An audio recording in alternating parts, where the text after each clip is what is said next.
We made it, Spags, to Friday.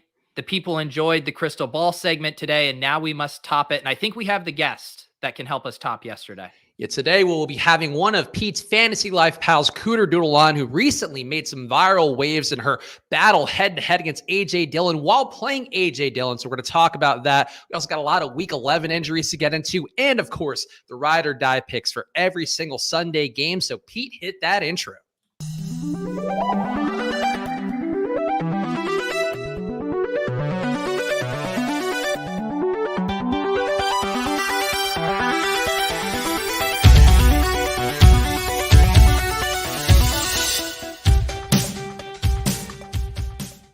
Hello, everyone, and welcome to another edition of Splash Play, the fantasy football podcast for every game under the sun. And once again, I am Chris Spags, joined by your friend and mine, Peter Overzet, as well as our special guest today, Cooterdoodle, who before the show, she said I can call her Amanda. I don't know which way to go, Amanda, but I feel like the Cooterdoodle brand is so strong. We got to lead off with that.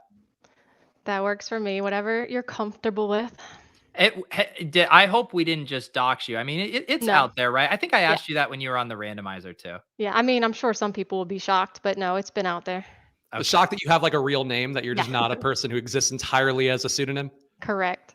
Well, I was telling Spags that because we're on some email chains for our, fantasy life organization, and that you had to create a separate email account so, advertisers and other important people weren't interacting with a mysterious figure named Cooterdoodle. Yeah, I don't even know if it was the mysterious part. I thought it would just be like, I don't trust this at all, and we throw it to spam, Yeah.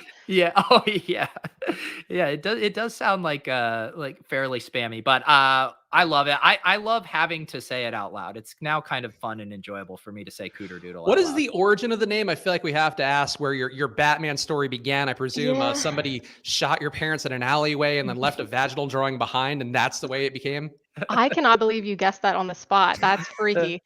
But no, pretty much it was just a Xbox gamer tag. I didn't want numbers. I like snickerdoodle cookies, and I think Sarah Marshall was like out that year, and she said Cooter, and I thought that was funny. So there you go. Nothing special. The veil's been lifted. The mystery is gone, unfortunately. But glad we got to the bottom of it, as we always do here on Splash Play. So make sure you hit that like button, whether you're watching on the Splash Play channel or on Pete's channel. It does help us out a bunch. We appreciate that very much. Of course, we have to give a shout out to Football Outsiders. Go to footballoutsiders.com/subscribe. DVOA, all the rage. DraftKings notifications, always quoting DVOA without attributing where it goes to. So show them with your pocketbook how much you love DVOA at footballoutsiders.com/subscribe. And Pete, you know me, I hate giving away free plugs, and DraftKings apparently the exact same way. No one does the plug with the caveat better than Chris Spags. Like you got me lulled into, false sense of radio, ad, and then boom, Chris Spags injects himself into the ad read.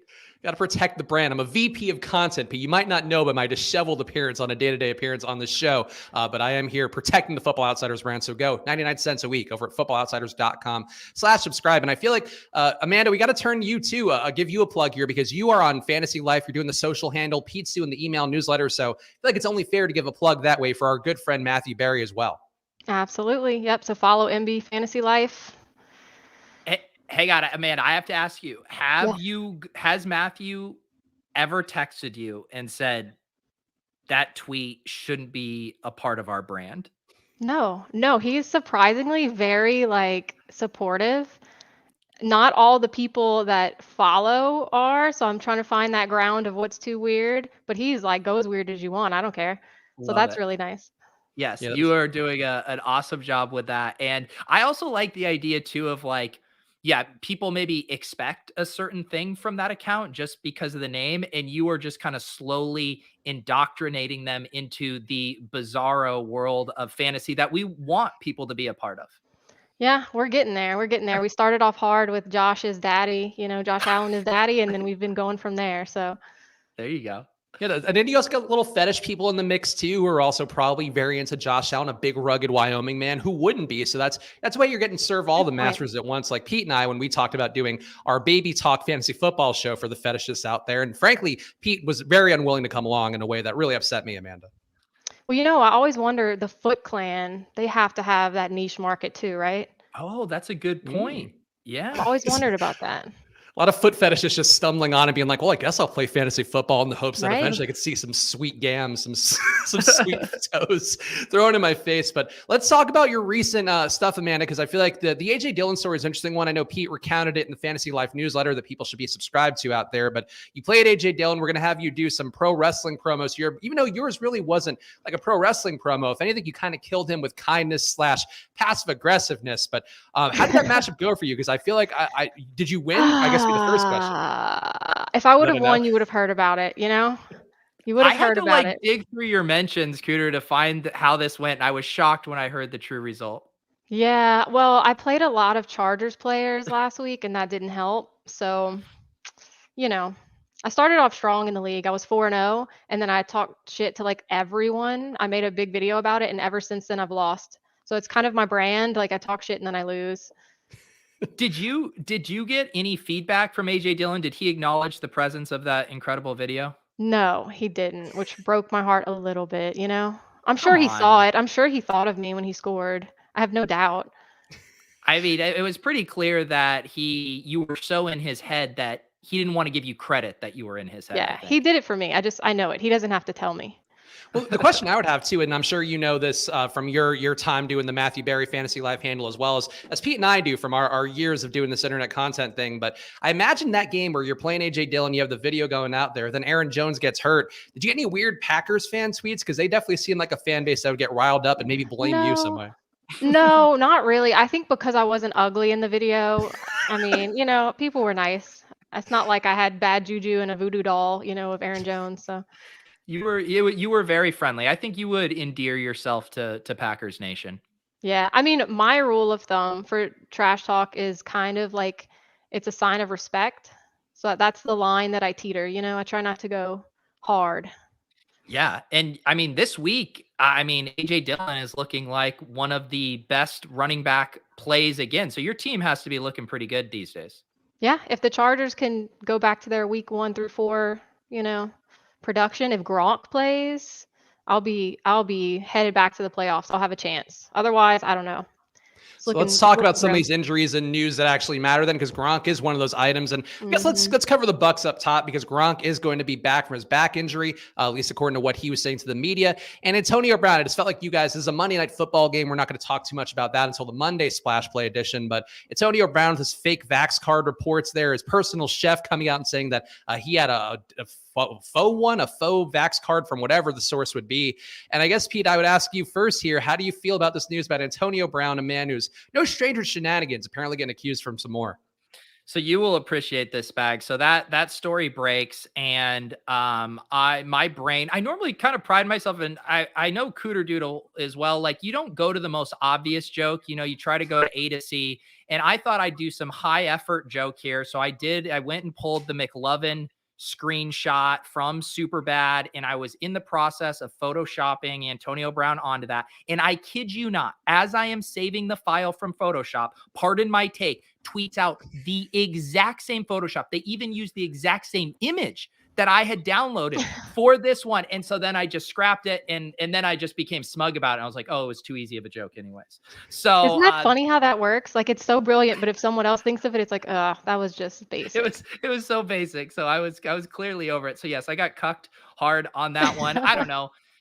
I mean, Antonio Brown is such a train wreck. It doesn't seem like he's going to play this week. I have no opinions about this vaccination card. Do you, Cooterdoodle?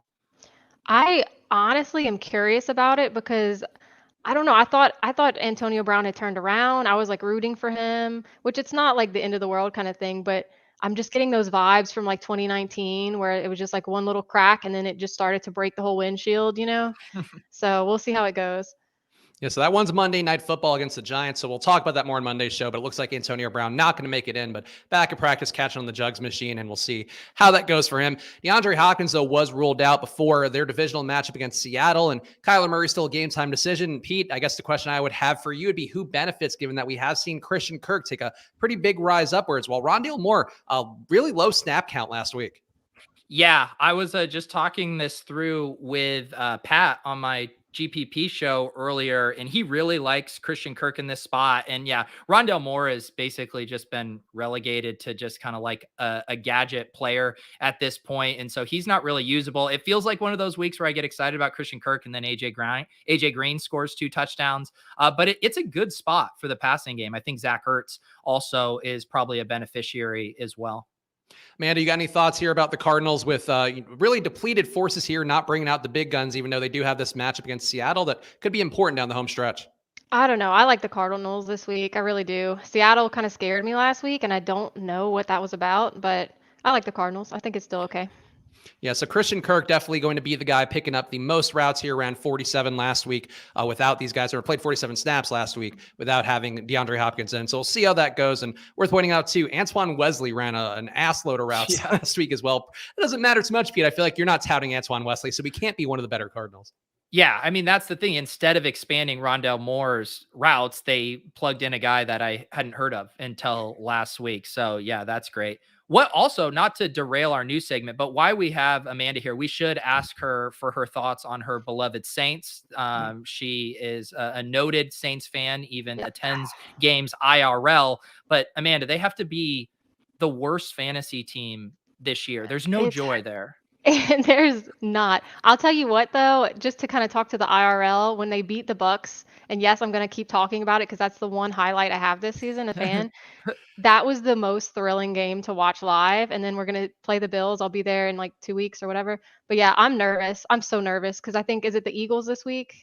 Yep, it is the Eagles, and Alvin Kamara downgraded too. So I feel like, are you riding or dying with Mark Ingram? I feel like he's been the guy that. I mean, yeah. You got the history. If you have him, you have to play him. They're going to run the ball. So, I don't know. It hurts. In that same game, too, I guess, Pete, do you have any thoughts on Kamara being out? And like, are you willing to go back to Mark Ingram? I feel like you tend to file these guys away as dusty, somewhat prematurely, some could say. But in this spot, we did see him go off last week, and it could be another situation where they get that same result against the Eagles. Yeah, he's too cheap in DFS. If you have him in season long, you're obviously starting him. I just worry about that game. As Cooterdoodle knows, the Saints have played extremely slow, and the Eagles have kind of changed their play style the past few weeks to go very run heavy as well. Maybe that changes a little bit with if they feel better about going up tempo with Miles Sanders potentially back. But yeah, I just worry that could just be one of those like 20-13 kind of games. And Mark Ingram barely got there last week. It was looking shaky. So I don't know. I think he'll be a fine play. Interesting spot there. And I think I'll be more team Mark Ingram, but we'll talk about that with the ride or die picks coming up. On the other side for Philadelphia as well, Dallas Goedert expected to be back out of the concussion protocol, and Miles Sanders, they're going to see how he does over the next 2 days. Could get back in, could upset the great Jordan Howard, who's getting touches time and time again. One news item before the show as well. AJ Brown wasn't at practice today, and kind of a weird week where he's talked about some of his battles with depression this week and mental health stuff. And obviously, we talk a lot on the show about being supportive of those things, but a surprise not practicing today for him today, Pete. Are you doing anything with AJ Brown, given that should theoretically be a big opportunity? And unfortunately for me, if he doesn't play somehow, that'll be a 20-pointer on our low ball lineup. So that's a bit of a downer. Yeah, I actually I missed that. And that's interesting. Well, it's on the Fantasy Life app, Pete. I don't know how you could possibly miss it. Well, I've been doing shows for the past 3 hours, Spag, so forgive me for not news hawking. Yeah, because he's missed some practice. He's been a guy that's gotten veteran rest later in the week. So I guess it is kind of hard to untangle, from his usual kind of rhythm of missing practices to, if this is a new situation. But yeah, I mean, I like, it's very good that it is now getting normalized for these guys to talk about their mental health, similar to Calvin Ridley, and kind of destigmatizing what that means to be going through this stuff. So I think it's good in that regard, but I hope he's doing better, and I hope he's ready to go for Sunday. Coots, I'm going to call you Coots. I don't know. Do you got any feelings here for Tennessee going against Houston, a team that we know has been beat up from time to time? And if they don't have AJ Brown and Julio, could be something interesting there. Yeah, I think Tennessee's going to be fine. I think the Texans can be a hot mess. So yeah, it's Deonta Foreman week. I was going to say, any love for Deontay Foreman? Sure. I don't have him anywhere, but sure. I like that. You're just honest. You're like, unless you're only going to pump your own bags. If I don't have Foreman, then he's well, fine, it's like, whatever. it's one of those things where if I don't see it and I'm not feeling my heart pounding on the Sundays and watching them, I don't know everything. So We Hey, look, as long appreciate your as you own it, that's all you transparency. can do. And speaking of things that get nobody's hearts pounding, Jared Goff, unable to practice today, Yes. was supposedly going to throw. Apparently not going to be the case. Tim Boyle took first team reps all week, as we talked about yesterday. And this is a stat that I saw from Action Network, but Tim Boyle had 12 touchdowns and 26 interceptions in his collegiate career at UConn and Eastern Kentucky. He'll be starting against Cleveland, Pete. So are you going to play? I'm the backup QB whisperer. We all know that on this show. I can't imagine playing any Tim Boyle in this spot. If anything, I don't know how you trust a single Lions player. Well, your backup QB brand is in shambles unless you play Tim Boyle. So PJ you Walker have to hurt a lot decide. last week. I will say that. Yeah, Browns defense is going to tee off there. I mean, I thought they were going to tee off against Jared Goff. So yeah, this is a pretty brutal spot. I think what's more interesting is, can DeAndre Swift and Hawkinson still have serviceable days, or is that entire offense just sunk with Boyle?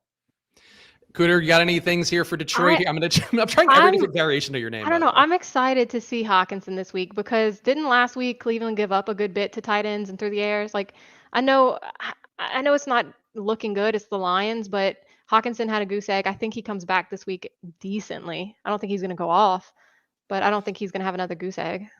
And the nice thing for Swift and Hawkinson, I mean, the backup quarterbacks normally, what do? They lock in on their tight end and they check down to their running back. So maybe those guys will be fine. Yeah, so interesting spot here. Definitely one where you could see maybe 10 targets going Hawkinson's way for 10 yards. And that'll be a fun day here if you were in a full PPR league. That same game, Nick Chubb, Demetric Felton, both off the COVID list. Baker Mayfield's going to play. Anthony Schwartz going to be out while Donovan Peoples-Jones is questionable. Pete, we talked about this a lot with the Browns this year, just really banged up in a way that makes you feel bad for the factory of sadness that is Cleveland. But this spot here, if Peoples-Jones doesn't make it in, I feel like that's a key one to watch against the Detroit team that gives up production to really everybody. So are you going to play any Browns this weekend? No, I don't think the only guy that kind of looked tempting is David Njoku. I think is only 2,900 on DraftKings. So that seemed pretty cheap. But yeah, I'm not touching any of the Browns wide receivers in this spot. I assume they're just going to run the ball 45 times. It actually kind of makes Dearness Johnson a little interesting because we've seen them use two running backs heavily, and you could definitely see both of them getting there. I'm also laughing at Spags, you defending your wall's honor after Andrew said it was distractingly plain. It is. It's honestly, and it looks better on camera than it does in real life because there's like little splotchy spots everywhere. But I got to defend the wall of my wall. So what I like is it's almost the exact shade of orange is our backdrop. I here. thought that was on purpose. I liked it. Oh, well, fuck me then, I guess. I was thinking about, I was going to go with a charcoal. We're actually having painters come. Did you know, you guys might know this because I assume you both own your house. I know Pete has his, but painting apparently costs up to $15K now to get done because of I paint my own walls. I painted these walls back here. That's a great paint job. Do you have painting tips for Spags? Because we can't let him pay $15,000 for this. Yeah, I mean, I wouldn't do that. Just breathe in some fumes, keep all your windows closed, and then the peel, when you peel that blue tape off, oh, it feels so nice. Yeah, I've seen people do it on HGTV. I don't trust myself. And especially, my girlfriend, I think, would be more competent, but I definitely would just be clumps of paint, blot. Like it just would be terrible. And I feel like, I have a brand to live up to here that Andrew Sally cares so much about. Maybe you could middle it, and maybe instead of hiring like professional painters, you could put out like a Craigslist or, a next door kind of post of like, can I pay you, I don't know, just something reasonable that's not 15,000 to come paint? So you're saying go to Backpage, hire prostitutes to paint the house, I think would be. I mean, Chris, buy one of my NFTs and I'll be there this weekend, okay? I feel like you got enough sales success going there. I don't need to help that out. The brand's strong with the NFTs for Cooterdoodle as well. Let's talk about some other injuries, get through the rest of this. Elijah Mitchell, game time decision with a fractured finger. Jeff Wilson would start at Jacksonville if he's out. And Pete, you have been defending Elijah Mitchell all season long, mentioned him time and time again. And you were early on the train. So how are you feeling about the spot where Kyle Shanahan did say he's earned the right to be a game time decision despite just really being good for a few games this year? The editorializing and the leading questions here, it's like, oh, Peter, you've been really down on Mark Ingram, maybe to your detriment. What do you think about this? I didn't even know I had been pounding the drum for Eli Mitchell until that introduction there. He does seem pretty questionable based on what I heard. I know Shanahan had some optimism, but I don't think he plays. And I think this is probably going to be a really good spot for Jeff Wilson Jr. Jermichael Hasty isn't going to play as well. So this backfield's really thinned out. I think Shanahan will be forced to activate Trey Sermon this week, but they haven't shown any willingness to trust him. So, man, I think Jeff Wilson Jr. could be a smash against the Jags. Cooterdoodle, you want to send any motivational messages to either Jeff Wilson or Elijah Mitchell? Elijah Mitchell, if you're listening, I would love for you to put out a montage of your healing process, just like Russell Wilson did. It really got me motivated. So if you're listening, please do that. It's probably just like the finger too, just him delicately massaging it, just getting ready to go. That poor little fractured finger. Team that I'm sure Cooterdoodle is going to love to talk about. Cam Newton's going to be starting for Carolina. PJ Walker will reportedly also have a role at home versus Washington. And Cooter, how are you feeling about Cam Newton being back in your life once again? And apparently people loving him. I love him as a player, but yeah, he's in our conference, so I'm nervous because we're kind of all close. Like I think all 4 teams are very close, so I'm not worried about the Falcons, but I'm nervous between the Bucks and them because he's gonna with him and CMC. I mean, they're just gonna run through defenses. So Yep. It's a reasonable take there.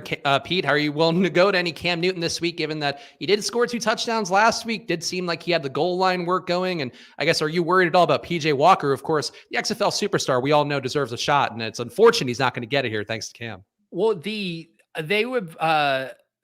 reports coming out were actually fairly cryptic, where they were like, Cam Newton will get the first snap, and then there was a follow-up quote that PJ Walker was still going to be involved a little bit. So this might be the real question is like, is this a Taysom Hill situation, where he's going to come in for more packages? It seems weird. I mean, I think if you told me Cam was going to play the entire game, I think he looks like an awesome DFS play. He, at his price tag, has a good ceiling for sure. But if you're saying he's going to be losing a decent amount of snaps to PJ Walker, then it's a mess. So I don't know. PJ Walker doesn't seem like the guy you force in to the game, right? It's like you force in the Cam Newton at the goal line or the Taysom Hill at the goal line. What are you bringing in PJ Walker for? Between the 20s, to actually throw the ball and be confident. Right. So if that's the case, then like you can't play Cam Newton. Cam Newton's going to have 4 touchdowns and 20 yards. And that's the way it's going to go for Carolina. We'll see in that same game, the return of Ron Rivera to Carolina. Curtis Samuel also back in practice, but he will be reportedly on a hard pitch count if he plays. Ricky Seals-Jones, Pete, is going to be out at Carolina. And that means your boy, John Bates, who Nana Pete was touting in a low probability crystal ball. Is he live this week for you? Yeah, I think he's live. He's $2,500 on DraftKings. In the business, we call that the Stone Min. Yeah, I think he's in play. And we've seen Washington just willing to target their offense or their tight ends at the same clip, regardless of who it is. Like that's whether it was Logan Thomas, Ricky Seals-Jones comes in, runs all the routes. So this isn't some gross tight end committee. I mean, I'm guessing Bates will play a ton. Cooter, you got any thoughts on John Bates? That honestly, I didn't even know the name existed until yesterday, and I follow this stuff about as closely as you can. So if you don't have, I'm glad to hear that because I was going to say I have no thoughts. I have no thoughts at all. Yeah, Master John Bates going to be doing this weekend after Pete touted him. Honestly, really ahead of the curve. So kudos to Pete and the Nana character that appeared on the show yesterday. I'm sure Pete, now we're going to have to bring back every week. It sounds like you're not excited about her returning. No, it brought me great joy. I just didn't know how to play off of it. I think that was really the well, you got a week to figure it the fuck out, Chris. That's true. Speaking of that, it's time to do some pro wrestling promos after Cooterdoodle showed the world how to politely talk shit last week with AJ Dillon. So, Pete, I'm going to let you tee this up because I was kind of thinking we were going to do some old school 80s coked out Hulk Hogan promos. I feel like Cooter's done it a different way where it's like kind of niceties with a little bit of snark involved. And Pete, I just want to know where your brain's going. Yeah, I mean, I want to live in the world of Cooterdoodle where I'm kind of just playing against, NFL players in fantasy that I have on my team. And so I wasn't envisioning a scenario. And, I'm just going to say right now, in this world, imagine that I have Laviska Shenault on my fantasy team and I am facing off against Laviska Shenault in fantasy this week. And so this is what I would say to you, Laviska. I can't start you. And I wish that you had yourself on your team and were facing me and due to your own hubris, forced yourself into the lineup. And then I could be the beneficiary of that. Unfortunately, I cannot do that. And so I will be playing you in my flex. And I'm just begging you, if you could potentially, Nancy Kerrigan, Tanya Harding, Jamal Agnew, and just find a way to get more snaps this week, I'm begging you, I would really appreciate it. Like it's a recurring theme that you're wishing violence on Jamal Agnew last week with JJ Zachariason this week. And unfortunately, honestly, Pete, good thing you're not playing Jamal Agnew and he's playing himself, because otherwise, that'd be an easy victory. Jamal Agnew is. I mean, I did the little Instagram live with Barry last night, and he right out of the gate pins a comment about why is Laviska Shenault trash. I was like, Peter, you want to answer this one? So it's just like I can't escape this, Amanda. Also, I don't know what to Cooter, say. Frankie's in the chat saying that he wants to hear you talk about T-Swift a little bit. Of course, Frankie, one of our pals over at the Pasta House Company, so we have to always remember to imagine the possibilities here. And one of the possibilities in front of us could be talking about Taylor Swift. So if you want to chime in with your thoughts after I've been willfully ignoring it in our house, where I also live with a Taylor Swift fan, please feel free. Oh wait, you live with a Taylor Swift fan? Yeah, unfortunately, yeah, that she Why is that was very unfortunate? obsessed. Yeah, the 10-minute song or whatever. It's all been yes. forced upon me way too much. I just have to say that I go through phases of touting certain players, but yes, this last week or two, I've been touting Taylor Swift, and I have converted people. So I just give you maybe another week or two, Chris. You'll be on the right side. No, the issue that I had is when we first moved in the beginning of the pandemic, it was Taylor Swift in our apartment nonstop, like all the time. She's in the bathroom, she's cleaning, she's doing whatever. It'd be Taylor Swift being played. Not Taylor Swift, to be clear. She wasn't in our bathroom. I guess maybe I'd like her more if she were. But I do feel like the music just, it does get in your head, but it also is just like, it's too much. Like the Folklore album, I feel like I had to hear a lot of that. And it's like, we lived in LA, like now we're in Philadelphia where there's more outdoor space, but it's like, I don't need to hear wood nymph music from So an are you artist. trying to tell me you've never been like a 13-year-old girl broken up with? Well, surprisingly, no, I guess that's. Oh, I get it. seriously? I get it. Yeah, I I just know. always assumed. Okay. I'm just always writing my name, signing my name with boys' last names is really what I've been doing mostly, but no heartbreak really. I did. I was actually very much out of the loop with the whole Jake Gyllenhaal thing, and I read up on that, so I understand what went on there, and I feel about my pop culture is more dialed in than it was a few days ago. I feel like you teetered to say you understood without saying anything that proved you understand. You know what I mean? Well, You know what I mean, Pete? I just think it's a little disingenuous for Jake Gyllenhaal to bring up the age stuff with Taylor and then immediately start going and dating someone that is super young as well. I just There found you that go. very hypocritical. Did I You nailed flex it. my You nailed expertise it, now? Pete. There we go. We didn't. So he also like has a scarf of hers. Is that the thing that I saw this week? Well, there's rumors that the scarf isn't really a scarf, it's a metaphor, but ask your girlfriend about that. Yeah. Wow, that sounded like an insult too. That was like your AJ No, Dillon video. no, it wasn't an insult. It was just I don't know what, rating the show is. So Here's the thing. I will say this. We joke around about stuff being a content play, all the time. Do you think Taylor Swift secretly gets excited when another man breaks her heart because it's just giving her no. fodder for the No, next no, album? no. You think she wants to be happy? Yes, I do. I genuinely do. Okay. I don't know. There's No an one entire wants to Family listen Guy to happy episode songs. about this premise too, where like Chris Griffin dated her and then she wrote songs about him, and that was like the whole thing. So it's tried and true. Actually, you know what? I guess to live up to the segment, I'm gonna do my promo on Taylor Swift. So that's what I'm gonna do. So here's the thing, Taylor brother. The thing, sorry, mixing metaphors. Here's the thing: you got to say your prayers, take your vitamins, and maybe try to write some new music instead of doing albums that you did 10 years ago, brother. All too well, more like all too hell. I can't even hear it. Try doing something new and come at me next time, bro. There you go. Oh my God. I was Taylor not ready. She's going to put a restraining order out after that one. Honestly, I feel like that'd be a point of pride for my girlfriend. Maybe a point of shame. I don't know. It also, on the flip side of that, I mean, it would be, for multitude of reasons, be terrifying to date Taylor Swift, knowing that any little thing you do might become a throwaway lyric in a future song. One little mistake, you left the toilet paper was hanging from your pants, coming out of the back. Like she will own you in the future for that mistake. Now that you bring up toilet paper, I have a quick question since you both are guys. Do you go through phases of not putting the toilet seat down, or is it just the all or none kind of thing? I try to remember to do it because I do think I know that that women can fall in sometimes of going in the dark, which is a funny bit, I think, but I would try to err on the side of not resulting in more disharmony. My husband goes through phases. Like he's in a phase right now where he's forgetting, and I was like, "Is that an all guy thing? Then maybe I do something." And so he's just like, I think you're right. I think I probably go through phases where my wife gets on me, and then you're good for a while, and then you relapse. We all. Yeah. So yeah, I think phases checks out actually for me.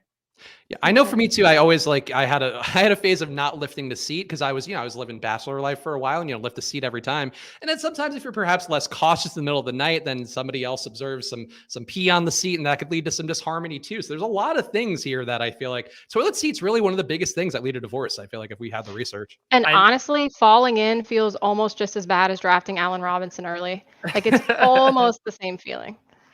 Also, Frankie pointing out in the chat, the virginity equals scarf is the rumor, which I feel like those are not. I don't know how that would possibly be the Mm, metaphor. Frankie knows what's up. Pete, do you have your virginity scarf? I don't have it. I saved that for the crystal ball segment. Sure, we do wear scarves on our head. That's been our metaphor for virginity on the show for a very long time. Anything else? Coot, you got any promos you want to cut anybody here? Obviously, you've done the best one, so you don't really have to do it. But if there's anybody you want to talk Yeah, shit to or encourage, feel free. I would love to encourage the entire Chargers offense because that's where I failed. I have drafted them everywhere. Like, I have Mike Williams everywhere. I have Justin Herbert everywhere. And so I would love it if they would start maybe eating breakfast together, doing what they need to do, get back into it because when they win, I win. So I feel like we're bonded there, you know? That is the thing. I haven't heard any good kind of teammate. We have the shower narrative, we have the breakfast narratives. I mean, I don't hear about like Mike Williams and Justin Herbert. They need to go bowling together, just something, right? Something, yeah. I don't know. Honestly, like do an escape room, maybe. That's Oh, really bonding. Maybe they can do an escape room. Well, Um, do you guys remember when there was like a trend, and I don't know how big this trend was. I just remember there being articles about it of like cuddle parties and people going to have like platonic cuddling. Like maybe the boys could mm, just get together, have a good snug. I've never heard of that. I Oh, there- actually, yeah. And there's also that really fucked up documentary about the tickle culture. Like there's What? a like extreme tickling competitions. You can watch it on HBO sometimes. So I don't know, maybe Justin Herbert and Mike Williams tickling each other. I feel like that's actually going to tear them further apart. Like there's- tickling brings fury, you know what I mean? Like if you're the Okay. tickle E, the receiver of the tickle, I don't W- think that's going to be the right path. Willis suggests axe throwing. I feel like that, That could be maybe one, yeah. that's how I feel like that's a good, like bachelor party, bachelorette party activity. You go and you throw the axes there. Keenan Allen, Justin Herbert, they're actually Justin Herbert's teaching Keenan Allen how to throw the axe. So Keenan puts his hands on and then Justin slowly wraps his hands around Keenan and kind of helps him kind of with the form there. I I think like that could that. be a magical like a moment. ghost pottery thing where they're Yes. Apparently, we really want them to physically touch each other in these activities. Well, the thing for me, Pete, is everybody's always talking about cancel culture, and here we are. Tickle culture has been brewing underneath the storm for a while now, and just nobody's covering it. And besides that documentary that you so bravely pointed out, Can you imagine the responses on NFL Twitter if there was a Pro Football Talk story about the Chargers bonding before games by tickling each other? Can you imagine, Cooterdoodle, those responses? But you know what? It's so silly. I actually buy into the breakfast narrative a lot. Like, I think that's serious stuff. I think you talk about life and you learn about a person because you're just sitting there munching on your cereal. Like, I get that one. I don't know if you guys buy into it, but I definitely buy into that one. what if Pete, you intermittently fast, so you don't have the breakfast bonding? So how would you bond then with your teammates if you're trying to fast and stay lean? I Who just kind of wouldn't? sit there while they eat and I just kind of look at them like Tickle this. them. Yeah. Hang on, actually, because Cooterdoodle, you set Twitter on fire the other day with Oh, this yeah. serial take, and someone. If you don't want to relitigate it now, I actually need to be refreshed on what your take was, but people seemed upset about it. I didn't. Okay, so it started a year ago. I guess I didn't realize how lopsided it was. I thought it was more of like a 50-50 thing because there's two options, milk first or cereal first. I didn't realize until like Denny Carter and JJ got in my mentions and started like clowning me for going milk first, and then it just blew up. But I'm standing by it 100%. Always milk first. And has that been since you were a small child that you were doing? Is this like a pattern of behavior in your family? Is No, it genetic? I broke like familial patterns here. I definitely broke generational curses, and I Hmm. started on my own. And what is there? Because I assume the traditional argument against that is actually I don't know what the argument is. What do you like about I milk think first? here's what I think happened. The evolution was probably that we had small bowls. And Mm, so you put your cereal in, you yes. put your milk in, and that wasn't enough. You know what I mean? So I like to put my milk in, top heavy, go in with your milk, and then you bring the box with you to the table. You sprinkle some cereal, you eat, sprinkle cereal, you eat. And so it's not going to get soggy. And then you aren't like capped at just that little bit. You can eat as much as you want. You just keep going. I will say I see both sides here too, because one of the issues for me would be, yeah, it spills over once you pour the milk in. And then I'm picking up the little Cheerios and trying to Yep. get them to balance. And then I go It gets take soggy. scoop It's and it. just, Are you a toddler pouring milk in like on a counter that's too high where it's just flying all over the place? Well, here's the real take. If you're still eating cereal, you are a toddler. I'm so out of what? practice. I haven't had cereal in like since the second Clinton administration. I Oh my mean, what? gosh. This is Come on. upsetting. I mean, what? Who's eating cereal? Honestly, You, that's the. you, I mean, I understand like nobody wants Special K or healthy stuff, but oh my gosh. If Like crunch berries and what is my favorite cereal growing up back when it was socially acceptable to eat cereal was Cinnamon Toast Crunch. That's a good one. What's your that, go-to? see, that's the like, that is a childish answer because that when you're like, there's sugar everywhere. I want the sugar, more sugar. That's bullshit. Because the actual no, you got to go with like Fruity Pebbles. Got to go with Captain Crunch. You know what I mean? No, The Captain mature Crunch hurts the cereals? roof of your mouth too much. Yeah, but there's no like beautiful things in life without some kind of pain, right? Like being a Saints fan. Yeah. Oh man. Full I've always circle. enjoyed Honey Bunches of Oats. And actually, I was deeply offended the other day because Yeah. one of the things my girlfriend got at the grocery store, and to be clear, I don't eat cereal either. I usually skip breakfast because I feel like that's just better to keep the calorie counts down and all that. But she was like, oh, I got Honey Bunches of Oats. And it was actually Blueberry Morning. And I was like, how the fuck did you not Mm. realize that this was Blueberry Morning? Like, Honey Bunches of Oats does not have blueberries at all. And I'm not gonna, it honestly bothered me more. I led on to her. And I hope you guys know that it bothers me if you think that Honey Bunches of Oats has blueberries in it. I'll go strawberry sometimes if I'm feeling wild, you know. Okay. I know. I think it's reasonable, though. I do feel like the milk first thing. I see the logic in it, but some could say that would be a real serial killer behavior, huh? All right, next segment. On that You killed note, it. You killed it. Let's get to everything We else. were vibing and you killed it.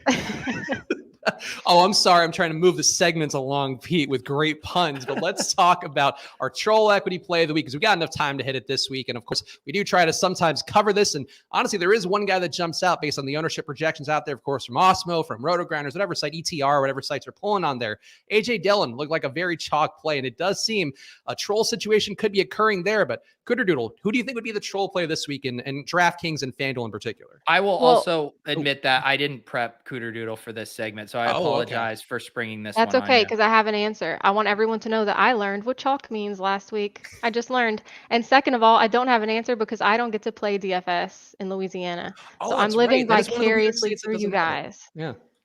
So tell me who the troll is and I'll tell all my out-of-state friends.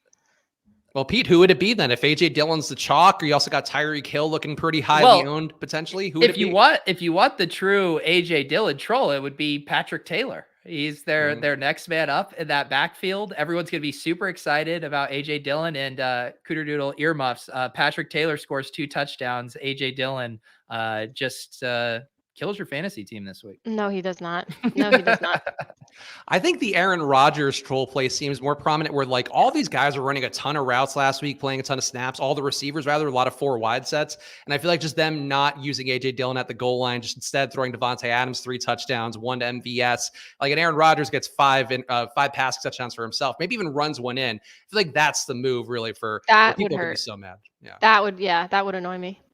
Yeah. So that's the move here. Of course, AJ Dillon going to be very highly owned. We'll talk about that as we go. But Pete, it is that time now. We're going to have to introduce the ride or die picks concept. I know you probably prepped Cooterdoodle, but tell her once more and tell everybody else out there how we're going to approach our ride or die picks this week.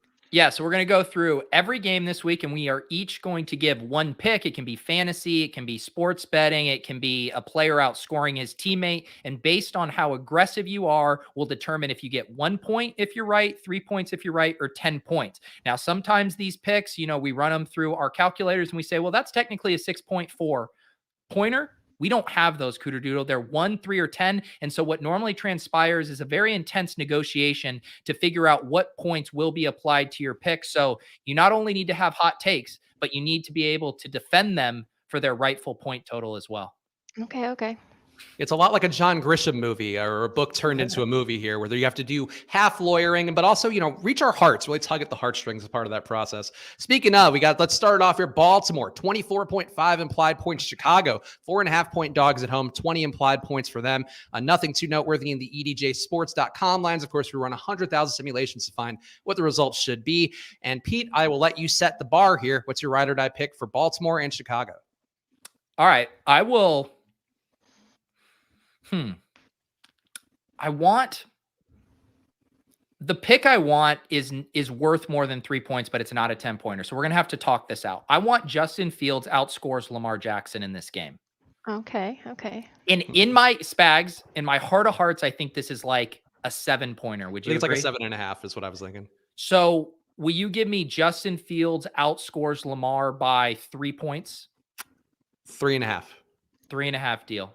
All right, then 10-pointer there. All right, so I guess I'll take one too, and then Coots can make her pick. I will say for me, I will go with Marquise Brown. Weird price point, but he makes the Millie Maker winning lineup, and that's also an easy 10-pointer. Yeah, and Cooterdoodle, if you say they are in the winning Millie Maker lineup, that is a default 10-pointer as well, if you want to go that route. Okay. I don't know if this is how this works, but here's mine. I think Cole Kmet gets his first touchdown. I love it. Cole Kmet, and you should have your committed beanie on somewhere around here. I don't know. Okay, Spags, this is another tough touchdown one. I feel like it's a 3. His first ever touchdown. He hasn't gotten any. Yeah, but Jacoby Myers wasn't a 10, and he was really due.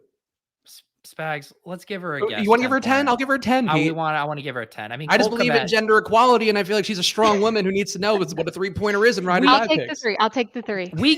Every week we give one of our guests kind of a fudged one there, just as they kind of feel themselves out. I thought that was a bold take, so maybe I don't know what I'm doing here. I mean, it is a bold take. Anyone scoring a touchdown on the Bears is a bold take. It's honestly good. All right, fine. 10 points it is. We'll be generous to start here. We'll set the bars. A game of generosity. We are heading into Thanksgiving, Pete, so maybe we should be really generous with our picks this week. Well, but you and I will go back to being absolutely ruthless. I'm sure that'll happen very fast. Probably with this one. Washington, 19.8 implied points. Carolina, 23.3 implied points. Ron Rivera coming back. Cam Newton coming back. But it's not about just those men. It's about everybody else on the field. And Cooterdoodle, you can go first on this one now that you know how the game is played. Cam Newton gets more rushing touchdowns than CMC. Okay. That's a good one, and it's a tricky one, Cooterdoodle. It's very sneaky. Let's just keep giving her 10s, and then she's going to fucking boat race us. I mean, I think in my heart of hearts, it's like a 7 again. I feel like it's less crazy than my first one, if I'm being honest. Yeah, no, because you know what I mean? We've definitely seen him at. It's unlikely, but I still think there's like a 20% chance that happens, and so it's it's in between. All right. Well, since you gave me the 10 on the other one, let's go 3 on this one. Yeah, you know what I mean. That's a 3. I would have given a 10. Let the record show. I would have given a 10. All right, appreciate it. We've broke ties in opposite directions now, so I think that checks out here.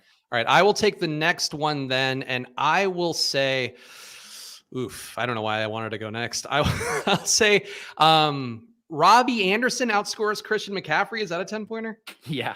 Okay, cool. He's really bad. Did you see him at that press conference with Cam standing next to Cam as Cam was talking about Moses? That pick was so bold that you took Amanda's breath away. She went, whoa. I can't believe someone just uttered those words. He's due. I think we all know. Anyway, he and Cam clearly vibing, so that's what I'm going to go with. Pete, what do you want? Yeah, I'm going to go with a classic, easy. This is actually a turnkey 10, Nick, and that's DJ Moore in the winning Millie Maker lineup.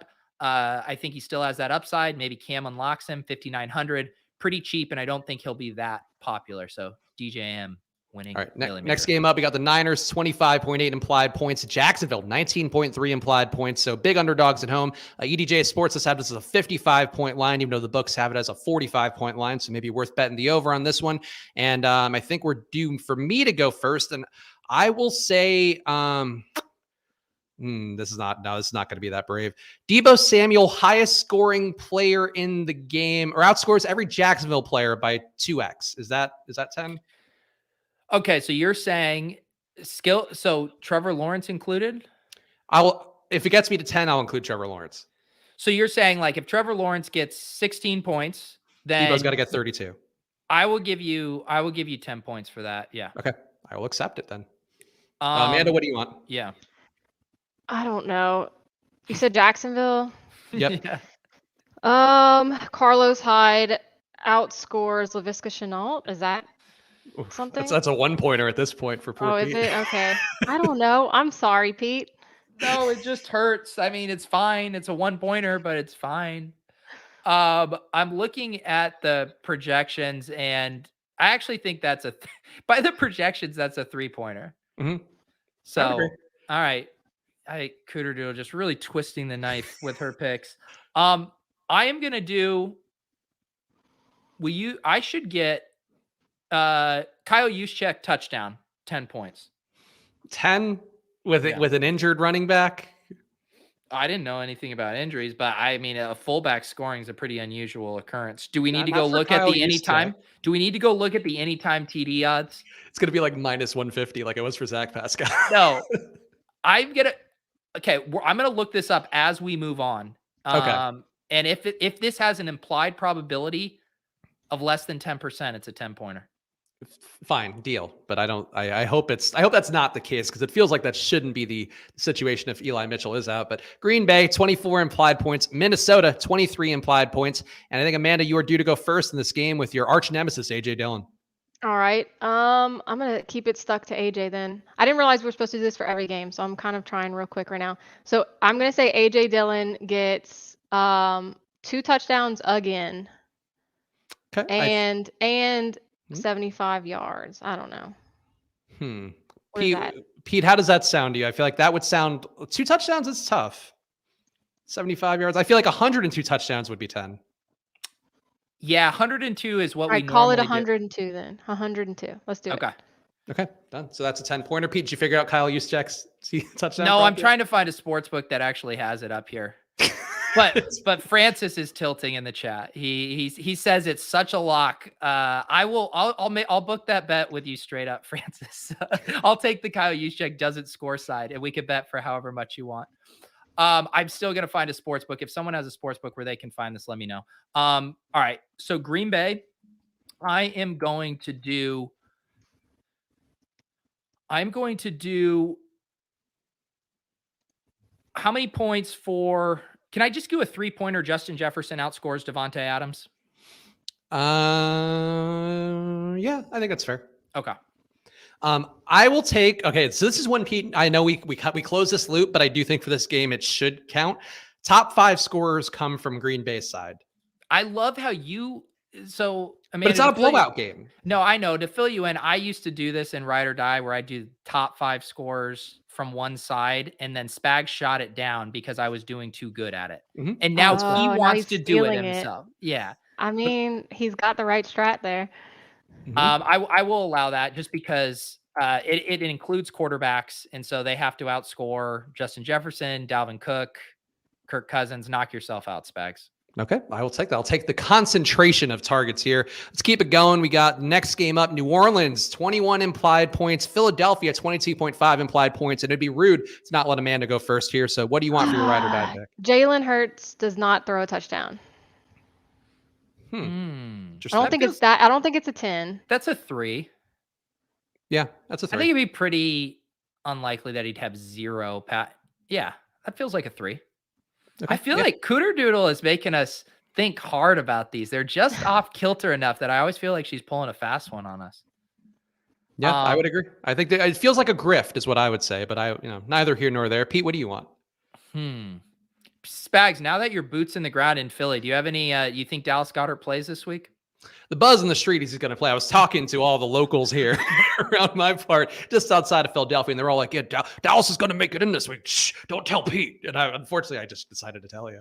All right, I'm going to shoot for, will you give me a 10-pointer if Quez Watkins outscores, I was going to say whoever plays of Kamara or Mark Ingram, just basically starting running back for the Saints. That's an interesting one, Pete. I feel Quez Watkins did play a lot of snaps last week, but he is also not very good. So I think that's still a 10-pointer. Okay. Thank you. I'll give it to you. I will say for me, I don't know if I'm buying Devonta Smith. How about Jack Stoll scores a touchdown? Is that 10? Yeah.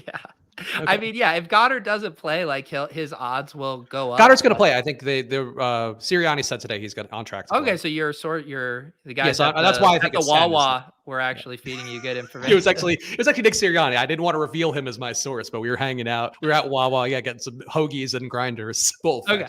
All right, sounds good. Then I'll allow it. Okay, cool. So there we go. So Jack Stoll not going to score a touchdown, but let's hope. Indianapolis 21 implied points. Buffalo 28.5 implied points. Pete, I think we're due for you to go first. Yes. Sorry, Buffalo game. Buffalo and Indianapolis. Yeah. Okay. How many points if Nyheim Hines outscores Jonathan Taylor? I think it's still a 10. Thank you. Done. All right. Amanda, what do you want here from the Colts and the Bills game? I'm gonna say Devin Singletary's gonna. Can I switch across games? Like, can I say Devin Singletary scores more than Mark Ingram? Like, can I say that? Yeah, Mm-hmm. We've done that. Yeah, that's a 10. Okay. Unless but if Kamara plays, but he was downgraded, right? He's doubtful. I don't think he's gonna play. Yeah. Boots on the ground. I mean, You weren't on Bourbon Street and overheard someone say that Get a hurricane. Everybody's buzzing about Alvin Kamara not being available. Okay. I guess I will go next, and this is an ugly one. Indianapolis winning, is that 10? Winning outright? What's the line? Line is 7.5 Buffalo. No. Remember the time you did it before when you hit it on the Jags, it was 13.5. I'm not giving you a 7.5. I know, but they're on the road, so it's technically that's baked into the line, Spags. Fine. All right. Indianapolis wins by 4.5. Sure. Done. Okay, there you go. 10-pointer there. I feel good about that one. Detroit, 15.8 implied points. Cleveland, 27.3 implied points. Tim Boyle making his Lions starting debut. I'm sure a magical moment for everybody. And I will go first here, and I'll say, how about Cleveland wins by 35? Is that a 10-pointer? Yes. By 35 points. Yes, by 35 points I'm not going to say on the nose, 35 or more. This guy's trying to hit a scoregami for it. If I will allow Spags, if you want to change it to on the nose, I'll give you a 100-pointer. No, there's too many ways that can go sideways. All right, 35 or more points Cleveland will win by. Pete, what do you want then? I want to come back and say I have successfully located the Kyle Juszczyk anytime TD prop, and I'm barely off. It's plus 450, which is an implied probability of 18.2%, meaning in the realm of this game, it's like an 8.4 pointer. Okay, so we don't have those. So it's a 3-pointer. How about this? Kyle Juszczyk scores a TD and has over 50 total scrimmage yards. Okay, that's 10. Because the play on the tight end is he just gets a goal line random carry, and then so I'm adding a. He's actually bar. in the game. He's doing some work. He's in the game. All right, thank you. No, that's definitely a 10. All right, Amanda, what do you want in the game here with Detroit and Cleveland? All right, I'm gonna say Boyle outscores Jalen Hurts. Wow. Okay, that's 10. That's definitely.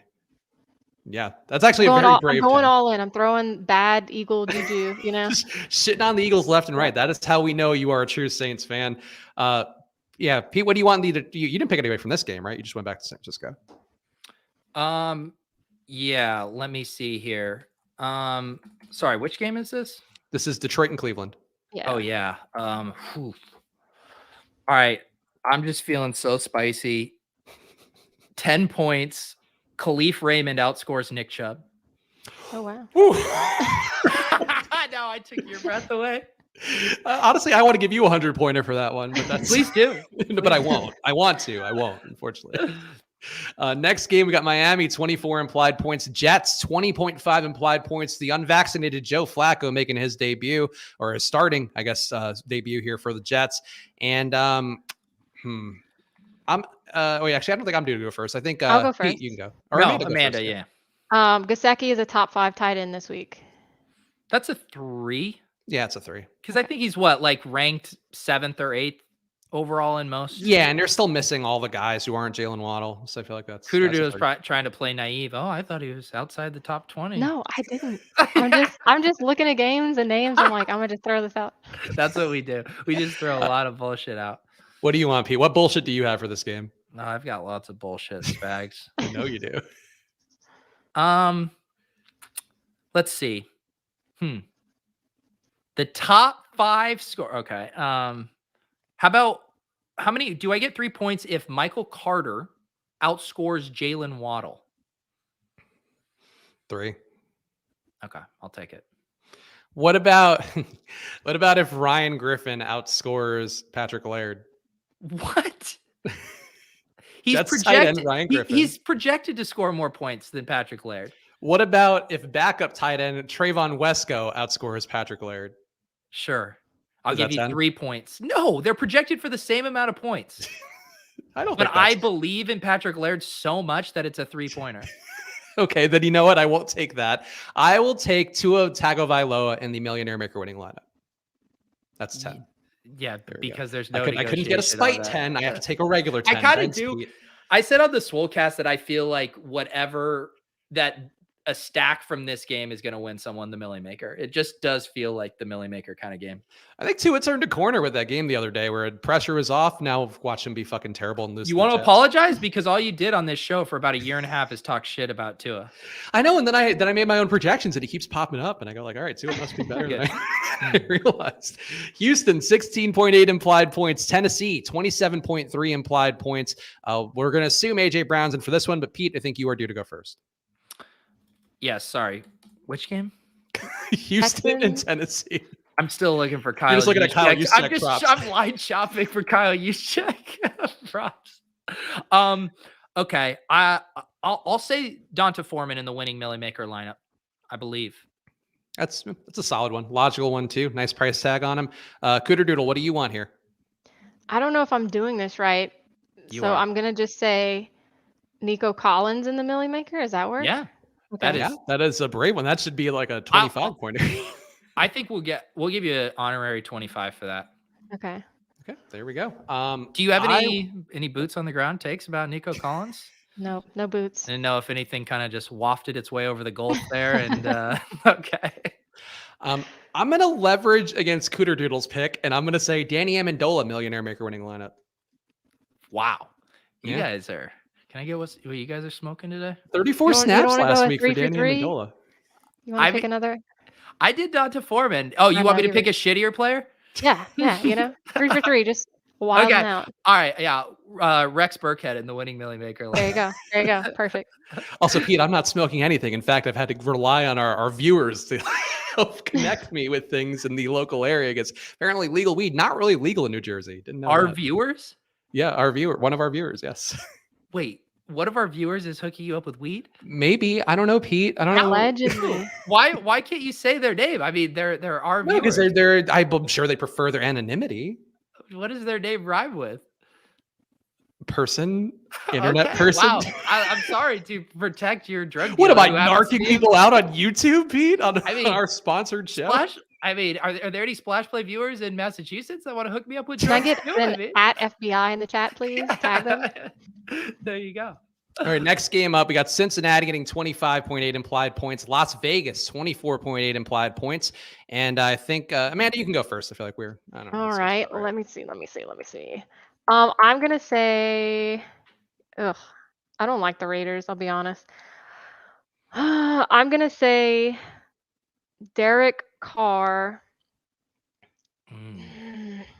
Derek Carr, 0 passing touchdowns. This is a classic Cooterdoodle. That's like, it feels like a 7.5 to me, and then we just round up and be nice and give her a 10. Yeah, he's got 65% of the total touchdowns on the year, all passing. I feel like that's probably 10. You're good at this. I can tell. You play like, I don't know what I want, and I know that you've been scheming. Know what I want. Yes, I mean for weeks. I've been figuring this out, crunching numbers. Look at this. The chat is giving you a 10 here, so we will give you a 10. It is going to be a high scoring game. All right, I want to do something with who I think will be a good troll play candidate as well. Jamar Chase and T. Higgins are going to be very popular. Mhm. And I will say if Tyler Boyd is the leading Bengals wide receiver in points, so if he outscores Chase and T. Higgins, is that a 10? I think it's still a 3. That's not, I mean, to outscore both who are literally projected for double the amount of points as him. Outscore both by 2.5. I think I'll give it 10. Fine. Boyd was ahead of Higgins in snap count last week. I know this because I was putting in snap counts this week to try to make my data better. Well, but did my ride or die have anything to do with snaps, or did it have to do with fantasy points? Yeah, it was correlated. They tend to go hand in hand, Pete. I don't know. Fine, fine, but I'm getting it in bad there. That was brutal. I will go, and here's a Football Outsiders DVOA thing that you can point out for yourself. Rushing DVOA, Vegas giving up a 16% boost. Joe Mixon's not going to be played very much for the Bengals. I think he scores 30 fantasy points. Is that worth 10? 30. I mean, you might as well just say winning Millie Maker lineup, but sure, 30 points. I'll take 30 over that. I don't know. Okay. So I've already said too many guys in the Millie Maker winning lineup. I feel like I don't want to be lazy with that. That's the one thing. Arizona, 25 implied points. Seattle, 22.5 implied points. I'm due to go first in this one, and I will say I'll go against what I just said. Christian Kirk, Millie Maker winning lineup. I don't want to be lazy, except in 30 seconds, I will be incredibly Do the lazy. exact same thing. What do you want, Amanda? I think Tua is going to outscore Russell Wilson. Oh, wow. Okay. Ooh, that's a 3. Yeah, that's a 3. Because they don't project that differently. I'm be honest. Tua I know projects you better. guys have a method. I'm not doubting it, but I definitely feel like I'm on whose line is it anyways right now.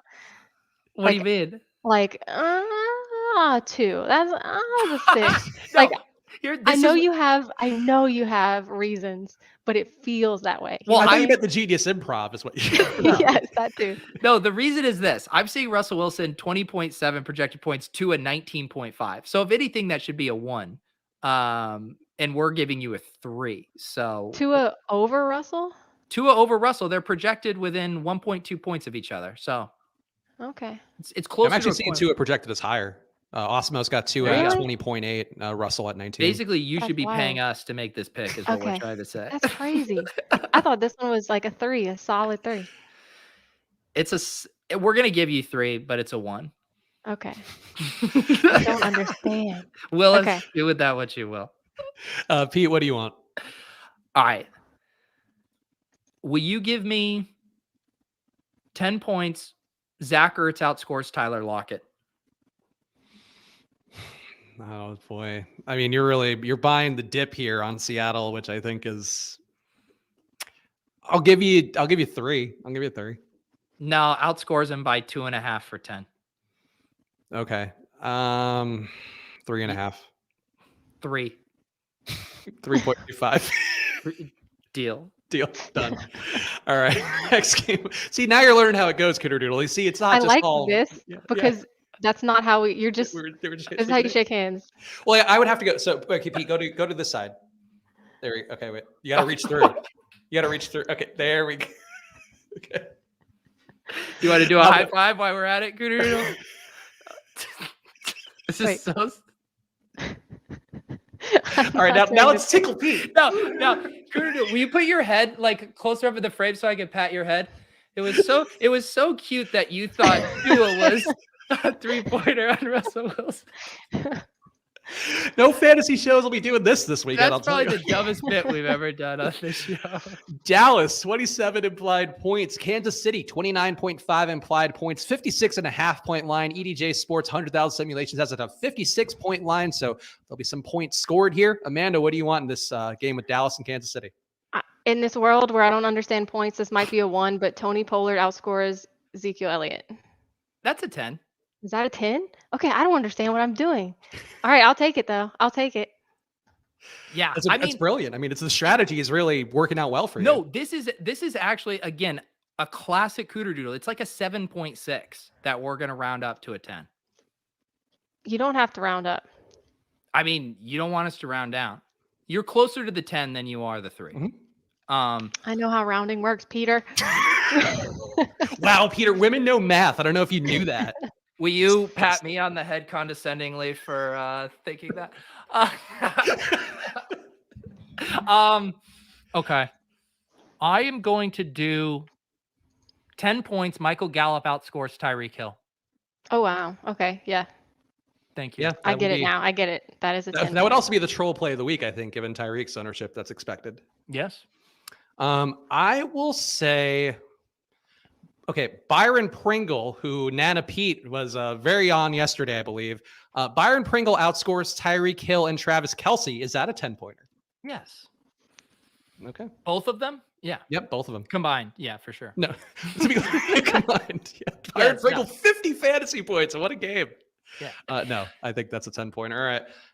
We got Pittsburgh, the Sunday nighter. Pittsburgh against Cooterdoodles, LA Chargers. Pittsburgh getting 20.8 implied points. Chargers 26.3. So maybe they won't disappoint you. And Amanda, just so you know, we usually do just pick a showdown captain on DraftKings here for an easy 10-pointer. So really just pick who you think is going to be a highest scorer in the game if you want. Mike Williams. Okay, he's due. After having a nice milk first breakfast with Justin Herbert in the morning. Yep. I love it. What if they argue over putting milk first in the bowl, and that's what leads to the complete disintegration of the partnership? Oh my God, is that what happened? Because that would be brutal because you encourage them to have breakfast, but then it actually tore them apart. I mean, that would be horribly ironic. It would. Okay, who am I gonna pick?